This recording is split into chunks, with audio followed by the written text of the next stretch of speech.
So this is Cypher Sigma. It is a Wednesday, so we all know what this is. We're into the 90s. This is episode 92 of Look What I've Been Watching, and here is it. So not that much. I've been a tiddy bit ill, or not a bit tiddy. Just had a lot of kind of stuff on, and a lot of have been a little bit run down. So not really late nights, so I haven't watched as much. So that's why there's not much here taking account. I've watching stuff with my wife. I am watching some stuff for to do another live stream that hopefully should have already been out by the time this video drops. So hopefully it will be that. But let's get into it. So first off, we have In Reversal, the German version of On the Line. So I really like this movie. I believe me and my wife watched this on Amazon Prime last year. Might have been the year before. Really liked it. Couldn't find an English version of it, found a German version, got it as a present for Christmas. It's great. Basically, Mel Gibson plays a radio host. He goes on to do a show on his birthday, and his family get kidnapped, and him and his staff and his new intern kind of then do a cat and mouse kind of Die Hard, go around the building trying to find out what the hell's going on, and there's explosives and stuff. A few good twists and turns, I think, at the end. I do really like Mel Gibson. I think this gets to show his acting chops. There is a few twists and turns will take you aback, but I thoroughly enjoyed it. One time in the collection, nice little Fin Blu-ray, so glad to have that. Next one was another Christmas present that I got. So this is Kingdom of the Planet of the Apes. This was not on my top 10 because I hadn't rewatched it, but actually rewatching it, I probably would maybe override Kong Godzilla with this. I actually really enjoyed this movie. Rewatching it made me appreciate how good the acting and stuff this was. All the apes and the people who played them was really good. It was, I think, a very strong introduction to a new trilogy of the Planet of the Apes movies. I have heard they are working on a sequel to this. Currently, the plan is to release it 2027, so 2 years' time, so quite a while away. So probably maybe even get to rewatch this again at some point. But yeah, really enjoyed it. I mean, I haven't really disliked any of the Planet of the Apes ones. I think they're really good. The CG that they do, and the humans. It was a very interesting aspect. I think the revelation at the end. It will look. I look forward to where the world takes us.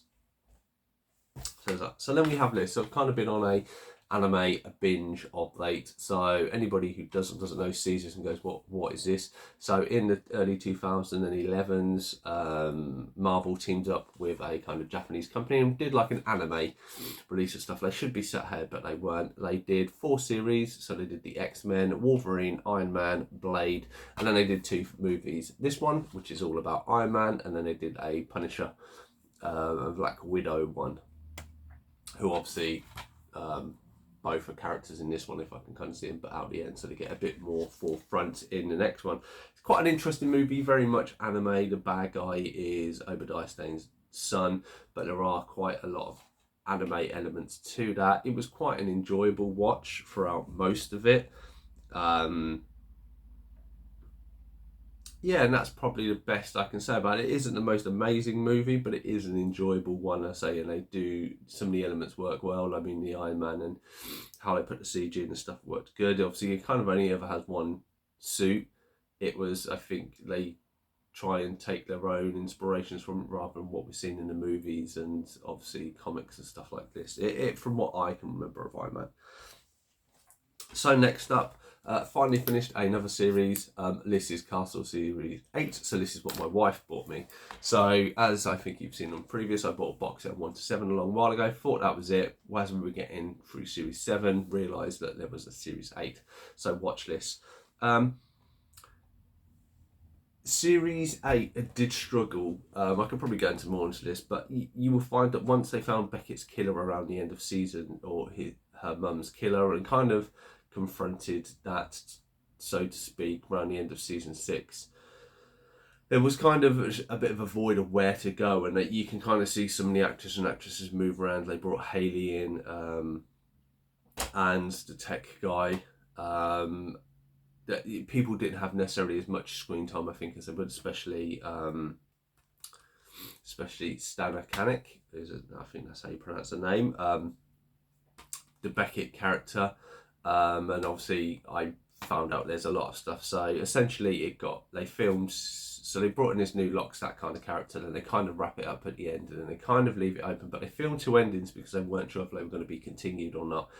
And when you then read into it, so there's two detectives that work in there. So there's Esposito and Ryan. The actor who plays Ryan, his contract wasn't renewed. Lainey, who's the morgue person, the technical term, her contract wasn't renewed. Supposedly these two have really good on-screen chemistry, but there was a lot of issues behind the scenes. She was let go of her contract not too long before the end of this series was actually released. So if they'd done a series 9, it would have actually been a mess, because it would have been Castle, no Beckett, no Ryan, no Lainey. Like Castle's mum, she was not in it as much, and that, even though they brought a daughter into it and stuff. And I think it struggled for that kind of villain one. So I'm glad it ended. I'm glad it had a conclusion. It would have been nicer them to maybe, if they'd known it was an ending, to have kind of built the series more around that. I thought it was very much, they were kind of started on this Lockstad, then it magically disappeared, you know, and obviously Castle had missing time, and then they kind of went off and did their own things, and people were here, people were there, and then magically at the end it's like, oh, we've got Lockstad to go. It's like, yeah, you've got 2 episodes to try and finish your story. So I do think it is a bit of a mess, this series. There are great episodes in there, and I'm glad they did have a proper ending to it, and when you understand the reason why, I think it was about the right time to do it. But it is what it is. So next up we have is Perfect Blue. So this is one I picked up. It's gone down a little bit of price since I bought it. I thought it was really expensive in CX, and CX seems to have dropped their price. I think they've done some re-release of this. So this is very good. I found it very weird, and I found it weird. Essentially, you have this Hollywood singer. She is part of a band.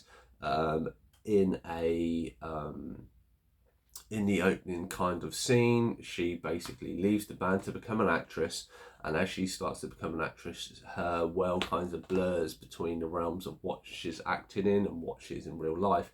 In between this, there is a chat room that she finds, and that there is basically someone kind of stalking her that you kind of see throughout the movie. There is a lot more twists and turns, and this kind of explores the whole, I think it's zeitgeist, if that's the right word, of stalkers and celebrities and everything involved with it, and how, you know, you can get involved and stuff. And it's very much makes you thinking until near the end, and then there's a big realization, and it is very clever. You don't see that twist come in.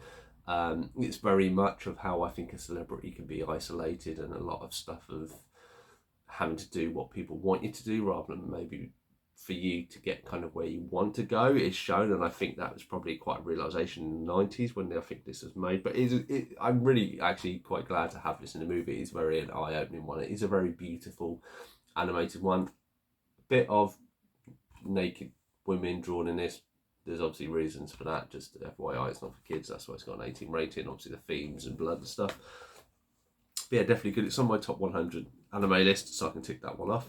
So that's good. And then the final one is we have season 6 of Vera. So this is the series me and my wife watch. I think it's on TV. They've just finished the final series, 15.